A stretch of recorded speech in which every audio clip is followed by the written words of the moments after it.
వేట కొడవళ్ళ నుంచి గొడ్డలికి మారడం వాళ్ళ విధానం. ఐటీ నుంచి క్వాంటం దిశగా ఎదగడం మన విధానం. Both are not same. మళ్ళీ గుర్తుపెట్టుకోండి, వేట కొడవళ్ళ నుంచి గొడ్డలికి మారడం వాళ్ళ విధానం. ఐటీ నుంచి క్వాంటం దిశగా ఎదగడం మన విధానం. Both are not same. దేశంలో ఏ పార్టీకి లేని బలమైన కేడర్ మనకుంది. క్రమశిక్షణ, కమిట్మెంట్, కష్టపడి పనిచేసే మనస్తత్వం ఉన్న కార్యకర్తలు మన పార్టీ సొంతం. అదే మన బలం, అదే మన బలగం. అందుకే అందరికీ చెప్తున్నా, కేడర్ని గౌరవంగా చూసుకోవాలి, సముచిత స్థానం ఇవ్వాలి. ఏ స్థాయి నాయకుడైనా party first, cadre cadre cadre. ఎవరు ఇగ్నోర్ చేసినా వాళ్ళని ఉపేక్షించేది లేదని మరొక్కసారి ఈ సందర్భంగా గుర్తు చేస్తున్నా. 175 మంది ఎమ్మెల్యేలే కాదు నాయకులు, 25 మంది ఎంపీలే కాదు నాయకులు. బూత్ స్థాయిలో ఉండే ప్రతి ఒక్క కార్యకర్త నాయకుడే. ఇప్పుడు చంద్రబాబు నాయుడికి, లోకేష్కి, లేకపోతే ఆయన మిత్రపక్షాలుగా ఉన్నటువంటి పార్టీలకి వాళ్ళకి తెలిసింది, ముఖ్యంగా చంద్రబాబు నాయుడికి, లోకేష్కి, ఒకటి మోడీ గారు ఎక్కడన్నా కనపడితే ఇట్లా వంగిపోవటం, పవన్ కళ్యాణ్ కనపడితే ఇట్లా కూర్చోవటం. ఈ రెండు వీళ్ళిద్దరినీ పోగొట్టడం. ఇక మైకు దొరికితే జగన్మోహన్ రెడ్డి గారి గురించి తల్లి, చెల్లి, గొడ్డలి, గడిది గుడ్డు అని చెప్పి ఈ కబుర్లు చెప్పటం. ఈ తప్పించి 2 సంవత్సరాల్లో నువ్వేం చేసావురా బాబు అని అడిగితే తల్లి, చెల్లి, గొడ్డలి, లేకపోతే సైకో, లేకపోతే వాళ్ళు కనబడితే లేకపోతే ఇట్ట. ఈ డ్యాన్సులు, ఈ సొల్లు కబుర్లు తప్పించి 2 సంవత్సరాల్లో చంద్రబాబు నాయుడు గారు చేసింది ఏంటి? ఈ రాష్ట్ర ప్రజలకి సూపర్ 6 అన్నాడు, దాన్ని సూపర్ 0 చేశాడు. కాబట్టి ఈ రాష్ట్ర ప్రజలు చాలా క్లారిటీగా ఉన్నారు. చంద్రబాబు చెబితే మోడీ గారికి వంగి నమస్కారాలు, పవన్ కళ్యాణ్కి వంగి నమస్కారాలు, జగన్మోహన్ రెడ్డి గారిని సైకో, గొడ్డలి, గడిది గుడ్డు అని ఈ సొల్లు కబుర్లు తప్పించి ఈ రాష్ట్ర ప్రజలకి నువ్వు సూపర్ 6ను 0 చేసావా చేయలేదా అది చెప్పమనండి. అవి ఏమీ చెప్పడం. ఈ 2 కార్యక్రమాలు ఆయనకి తెలిసిందే. ఈ 79 సంవత్సరాలు, 76, 78 సంవత్సరాల వయసులో వంగి నమస్కారాలు పెడతాం ఒక ఇద్దరికి. ఆయన పట్టుకుని గొడ్డల పార్టీ, గడిది గుడ్డు పార్టీ అని చెప్పి తిడతాం. ఈ రాష్ట్ర ప్రజలు చంద్రబాబు నాయుడు దరిద్రం ఎప్పుడు వదులుద్దా అని చెప్పి ఎదురు చూస్తున్నారు. ప్రజలే వదిలిస్తారు. మీరు 2 ఏళ్ల కాలంలో మీరు ఏం చేయలేదని చెప్తున్నారు, కానీ ఈ 2 ఏళ్ళలో మేమే అభివృద్ధి చేశాము, 5 ఏళ్ళు వైసీపీ ఏం చేసిందో చర్చకు నేను సిద్ధమన్నా. ఏంటిది? చర్చకి రావాలంట లోకేష్, ఎవరు? జగన్ గారు రావాలి. లోకేష్ పిలిస్తే ఇప్పుడు లోకేష్ ఉన్న ఒక శాఖని సరిగ్గా నడుపుకోలేకపోతున్నాడు. దాని మీద చర్చ పెట్టుకోమనండి. జగన్మోహన్ రెడ్డి గారు చర్చకి రావాలంటే ఎవరు రావాలి? చంద్రబాబు రావాలి. ఈయన ఎవరు? ఇప్పుడు ఎన్టీ రామారావు పుట్టినరోజు వాళ్ళ మహానాడు జరుపుతున్నారు. ఎక్కడ జరుపుతున్నారు? ఏ స్థాయి నుంచి ఏ స్థాయికి తీసుకొచ్చారు? కాబట్టి ఇవన్నీ చంద్రబాబు నాయుడు ఇంకా 3 సంవత్సరాలు ఇద్దరికి వంగి నమస్కారాలు పెడతాం, జగన్మోహన్ రెడ్డి గారిని తిడతాం. ఇదే కార్యక్రమంతో సూపర్ సినిమా కంప్లీట్ చేస్తాడు. ఈ రాష్ట్రంలో రాబోయే ఎన్నికల్లో జగన్మోహన్ రెడ్డి గారికి ఒకటే మైనస్ ఏంటంటే చంద్రబాబు లాగా అబద్ధాలు చెప్పలేడు, చంద్రబాబు లాగా ద్రోహాలు చేయలేడు, చంద్రబాబు లాగా అబద్ధపు ఎన్నికల వాగ్దానాలు, ఎన్నికల మేనిఫెస్టో చేయలేడు. అవసరానికి ఎవడోడు కాళ్ళలో గెడ్డలో పట్టుకుని వంగి నమస్కారాలు పెట్టుకోలేడు. ఆయన ఏను చచ్చినా బతికినా ఒకే రకంగా, ఆయన గెలిచినా ఓడినా ఆయన పద్ధతి నిజమే చెబుతాడు, స్టడీగానే నిలబడతాడు. ఉన్నదే ప్రజల కోసం. మోడీనైనా లేకపోతే ఇంకొకళ్ళైనా సరే అదే రకంగా మాట్లాడతారు, అదే రకంగా అడుగుతారు. వాళ్ళు జగన్మోహన్ రెడ్డి గారు ప్రతిపక్షంలో ఉన్నాడు, వాళ్ళు జగన్మోహన్ రెడ్డి గారు ఎట్లా మాట్లాడాడు, చంద్రబాబుని ఏ రకంగా సంబోధించాడు, వాళ్ళు ఎట్లా సంబోధిస్తున్నారు. కాబట్టి ఇద్దరికేమో వంగి నమస్కారాలు పెడతారు. ఎందుకు ఆ కర్మ?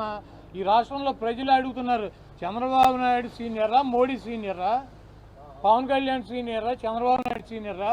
అంత వయసు వచ్చి అంత వంగి వంగి నమస్కారాలు పెట్టాల్సినటువంటి కర్మ ఈ మనిషికి ఏం వచ్చింది ఈ వయసులో? ఇంత కర్మ ఇంట్లో తెలుగుదేశం పార్టీ దేనికి పెట్టాడు? తెలుగువాడి ఆత్మగౌరవం అని పెట్టాడు. ఆ ఆత్మగౌరవాన్ని ఏం చేసావు నువ్వు? వంగి వంగి నమస్కారాలు పెట్టి వాళ్ళ బూట్లు నాకి వీళ్ళ బూట్లు నాకి ఇంకా నువ్వు చెబితే మేము వినాలి. మా కర్మ.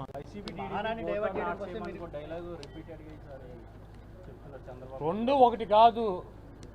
అబద్ధాలతో నలుగురిని కలుపుకొని గుంపులు గుంపులుగా వచ్చేవాళ్ళు వాళ్ళు, సింగల్గా వచ్చే సింహం ఇది. రెండు ఎట్టవుతాయి? ఒకటి అది అందరికీ తెలిసిందే కదా. ఏను చచ్చినా వెయ్యే, బతికినా వెయ్యే. అది అధికారంలో ఉంటే వెయ్యి, అధికారం పోతే 0. రెండు ఒకటి కాదు. మేము చెప్పేది కూడా అదే. సరే, మహానాడిని డైవర్ట్ చేయడం కోసం మీరు ఈరోజు మీటింగ్ పెట్టుకున్నారని చంద్రబాబు అంటున్నారు. అవునా? డైవర్ట్ అయిపోయిందా? Very good. జగన్మోహన్ రెడ్డి గారు 175 మందితో ఒక గదిలో మీటింగ్ పెడితే మహానాడు గాలికి కొట్టుకుపోయిందా? Very good. ఎన్ని కావాలంటే అన్నీ చేసి ఇచ్చాడు కదా, మరి మీరు ఎందుకు చేయలేకపోతున్నారు? నువ్వు వచ్చిన దగ్గర నుంచి ఇంగ్లీష్ మీడియం తీసేస్తావు, సిబిఎస్ఈ సిలబస్ తీసేస్తావు, ట్యాబులు ఇవ్వటం మానేస్తావు. ఈ సంవత్సరం అయితే ఏకంగా విద్యా కానుక ఇవ్వలేనని చేతులు ఎత్తేసావు. మరి ఎంత సిగ్గుచేటు. ఈరోజు లోకేష్ లాంటి మంత్రి ఉండటం, ఈ విద్యా అమ్మఒడి ఇవ్వరు, ఫీజు రియంబర్స్మెంట్ ఇవ్వరు, ఆ పిల్లలు చదువుకున్న వాళ్ళకి ఉద్యోగాలు ఇవ్వరు, నిరుద్యోగ భృతి ఇవ్వరు. ఈరోజు కాలేజీల్లో స్కూల్లో ఏ విధంగా ఆడపిల్లల్ని హెరాస్ చేస్తుంటే, వాళ్ళ మీద దాడులు చేస్తుంటే, రేపులు చేస్తుంటే పట్టించుకో. నువ్వు మంత్రిగానే పనికిరావు అంటే ఈరోజు మీ నాన్న నిన్ను ఏదో చేయాలని ఈరోజు పార్టీ ప్రెసిడెంట్ చేశారంటే ఈ రాష్ట్రం ఏమవుతుందన్న భయం ప్రతి ఒక్కరికి కూడా ఈరోజు కలుగుతుంది.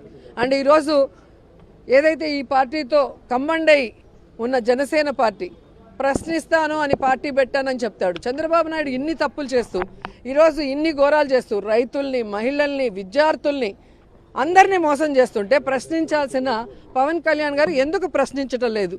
ప్రశ్నించకపోగా మళ్ళీ ఫ్రస్ట్రేషన్ ఒకటి. సో ఇవన్నీ చూస్తుంటే ఈరోజు మహానాడులో వీటి గురించి వాళ్ళు ఏమైనా డిస్కషన్ చేసి వాళ్ళ తప్పుల్ని సరిదిద్దుకొని ప్రజలకు ఇచ్చిన వాగ్దానాలని నెరవేరుస్తారనేది గమనిద్దాం.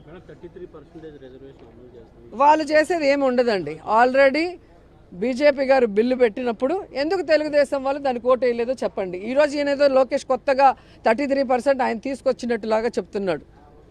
మరి గతంలో ఎందుకు మీరు దాని గురించి డిస్కస్ చేయలేదు? 4 సార్లు ముఖ్యమంత్రి అయినప్పుడు మీ నాన్న ఎందుకు అసెంబ్లీలో దాన్ని తీర్మానం చేసి పంపించలేదు? మొన్న మోడీ ప్రభుత్వం పెట్టినప్పుడు మీరు ఎందుకు ఓటేయలేదో చెప్పండి. కాబట్టి ఇంకా పిచ్చోళ్ళు ఎవరూ లేరు. ప్రజలు తెలివైన వాళ్ళు. ఈరోజు సోషల్ మీడియా ఉండటం వల్ల అందరికీ కూడా అన్ని విషయాలు తెలుస్తున్నాయి. మీరేదో చెప్పేస్తే దాన్ని నమ్మే పరిస్థితిలో ఎవరు కూడా లేరు.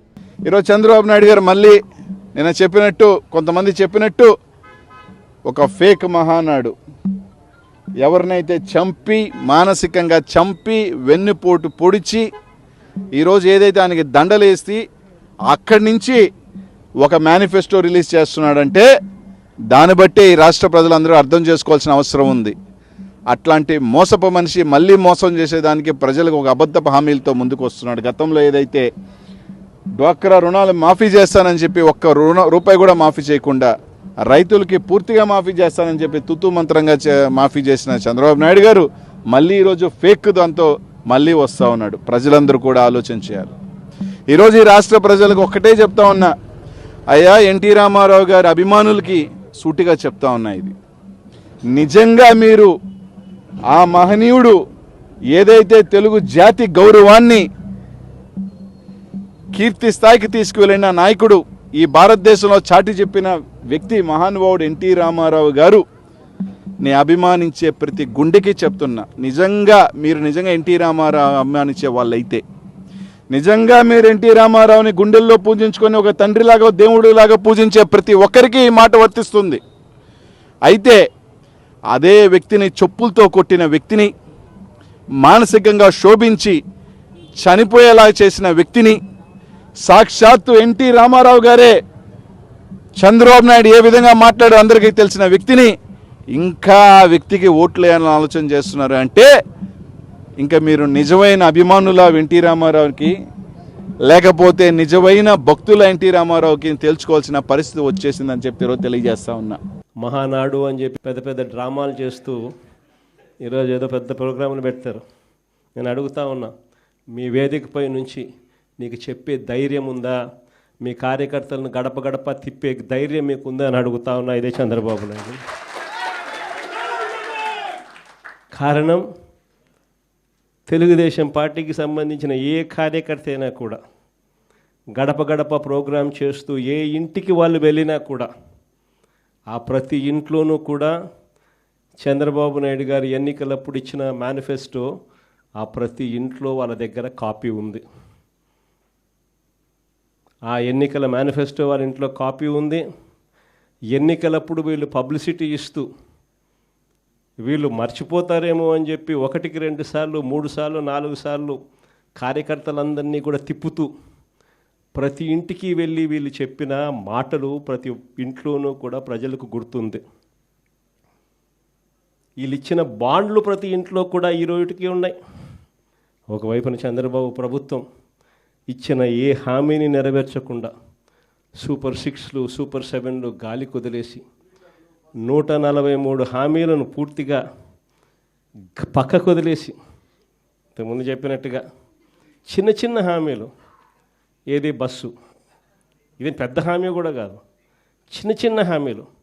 మా కడపలో మహిళలందరూ ఎదురు చూస్తూ ఉన్నారు, ఎప్పుడెప్పుడు చంద్రబాబు ఇది చెప్తాడా, ఎప్పుడెప్పుడు ఇది అయిపోతుందా, విశాఖపట్నం పోయి అట్లా రావచ్చు కదా, పొద్దున పోయి సాయంత్రానికి విశాఖపట్నం రావచ్చు కదా అని చెప్పి మా వాళ్ళందరూ ఎదురు చూస్తూ ఉన్నారు.